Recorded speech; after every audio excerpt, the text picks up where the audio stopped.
Hello everyone and welcome to the Tea Rush, where we are on a mission to find the best tea in the world. Today I'm going to be blind tasting 3 Dragonwell Long Jing teas, all from Red Blossom. So they offer 3 different grades of Long Jings. So the lowest grade one is called Pre-Rain Dragonwell. Middle grade is Panan.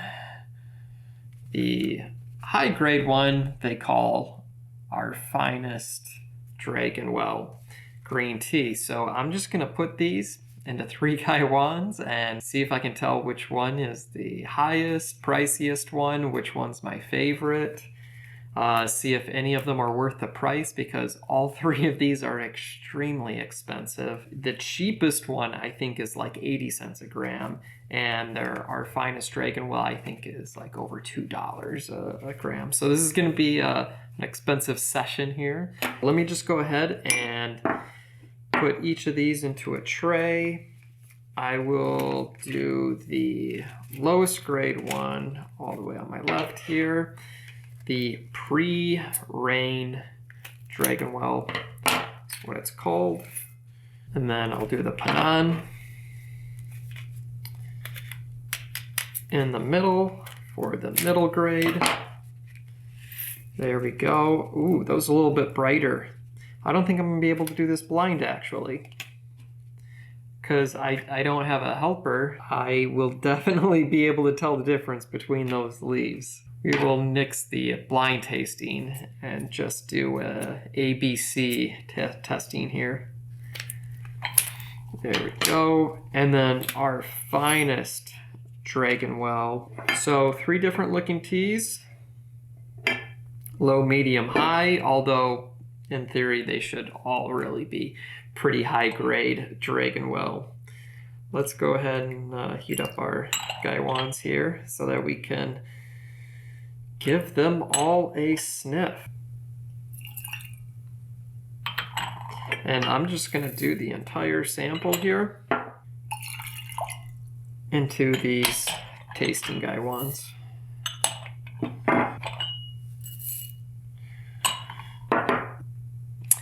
It's very nice, creamy, almost has a smell like Corn Pops, the cereal. Although I haven't eaten those in probably 20 years, so that might not be super accurate. But it does have a sweet, grainy, almost cereal type smell to it. A little bit of cream. It smells really good. I love the scent of that one. This one is much greener. Super umami notes coming through on the smell. Less cream, less of the nuttiness of the first one. Higher notes in general. Also, super good smell. This one is almost artichoke-like. This is where it also has kind of the greenness of this one. It's much more vegetal as opposed to umami. So that's interesting. I think I actually prefer the smell of this one, but it does have some deeper notes, almost some cream corn in there. All of these smell really nice. I actually prefer these 2 over this one thus far. I'm not going to do a rinse or anything. Let's just start brewing these.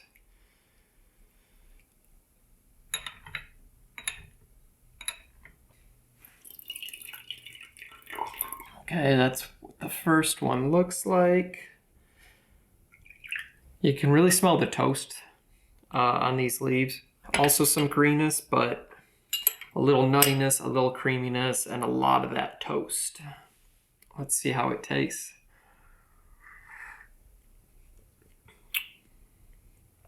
There's actually a lot less of the toast on the flavor.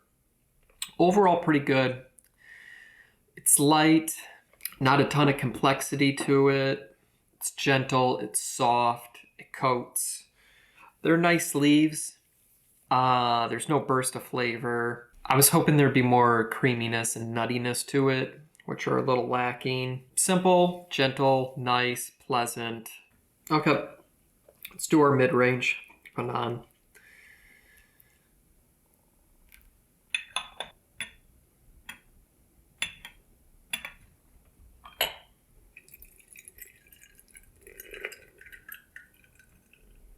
The leaves are brighter and the scent coming off of them is much brighter than the first one here. There's what it looks like. Mid-range Dragonwell Red Blossom. Way more flavor than the first one. Has definite that umami that you were smelling. Has some greenness. Cooked carrots. Some starchiness. Covers everything. Covers the tongue. A lot of flavor. It doesn't have a ton of the toastiness. Doesn't have a ton of the nuttiness that I really enjoy on Long Jings. Super delicious though. Even though it doesn't have those, it has a ton of other stuff. This is really good tea. Wow, yeah, very nice. Okay, let's go to the highest grade one, supposedly their finest Dragonwell. See how it stacks up. Let me go ahead and show you the difference in all the leaves here. So you can see there's a clear difference between 1 and 2. But then if I hold up 2 and 3, they are much more similar. That just bright matte finish to them. Okay, let's try our finest Dragonwell, see how fine it really is.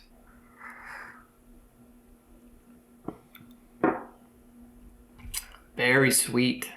Wow, definitely the most vegetal of the three. Bit more astringent than the second one, so has some of those greener vegetal notes to it, and it's sweeter than these two by a lot, I think. Yeah, it's a lot of high notes. It's all high notes actually.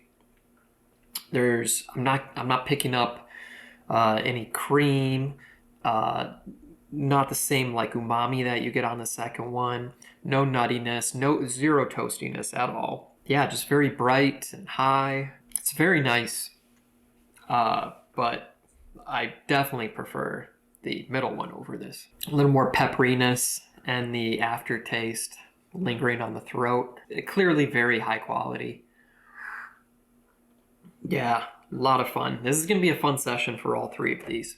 All three of these are good. I'm going to do another steep to see if any of them are great, in my opinion. Okay, second steep on number 1 here. That taste you get from the pan frying on the wok there, that toastiness that these two didn't have any of. This one definitely has some of that. So if you're really looking for that in your Dragonwell, this is going to be your pick. Yeah, it's really nice. Tiny bit of green, a tiny bit of cream, a tiny bit of nut, a little bit of peanut butter type taste to it. It's just not bursting with anything in particular. It's not as gentle, especially as this middle one. It's not as soft, but it coats really nice. It was well processed. Yeah, I think my problem with this one is going to be the fact that you can get the same exact flavor profile, all the same notes from other Dragonwells that are just turned up. You can get Dragonwells that are half as cheap as this that are going to have twice the amount of flavor, but it's not bad at all. It's very nice. I like it a lot. Okay, let's brew up number 2.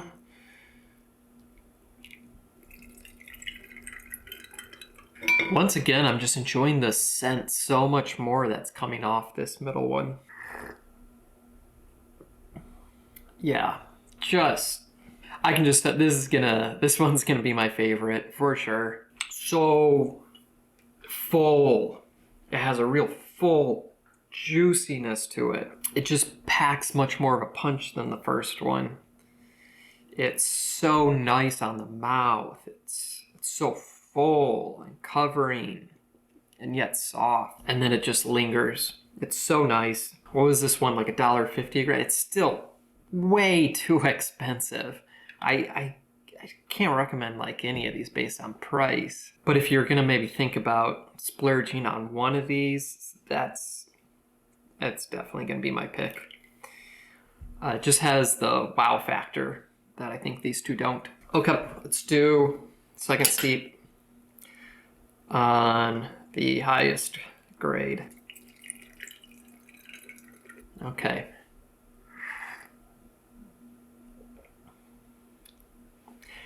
Yeah, it's much the same. It hasn't evolved much from that first steep. Those vegetal, higher, greener notes are there. It's got a sweetness now, actually, that's on the back of my tongue. There's nothing that this one is doing for me, though, that this one is not. It's not providing me anything additional that I like. It's just too high and bright of notes for a Long Jing for me, I think, is really my problem with it. It's not rounded off enough. It's definitely not worth whatever the price is on it. I think it's sold out anyway, so I mean, it's good. It's great tea, super high quality, super high notes, lingering sweetness, beautiful overall, just not as well-rounded as the second one, and I'm just personally not enjoying it as much. So that's kind of my summary of the three. This has the toastiness that these don't. This is really well-rounded and complex. This one has high, bright notes. All of them super high quality. I don't think you can go wrong ordering any of them. But my favorite is the... Where is it? Where? Pandan. That's how you pronounce it. Dragonwell Supreme Green Tea from Red Blossom. That's all for today, guys. Thank you for tuning in. I hope you're all enjoying your love affair with tea as much as I am. Take care. See you next time.